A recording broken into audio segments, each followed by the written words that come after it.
زندگی جاده است، جاده که پر از پیچ و خمه. همیشه مثل این جاده صاف و ساده نیست.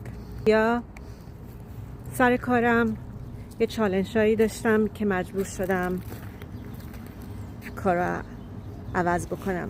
در طول این مدت متوجه شدم که چقدر قدرت درونیم زیاده، ولی متوجه شدم که مرزهای قرمز مثل همیشه که همه میدونیم چقدر مهمه.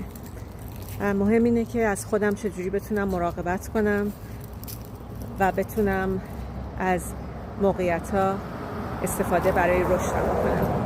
تا حالا شما موقعیت پیش اومده که خیلی سخت بوده، ولی وقتی که تموم شده و از اون جاده رد شدید، از اون پیچ که رد شدید، متوجه شدید که اتفاقا خیلی برای رشدم مثبت بوده؟ برام تو کامنت بنویس.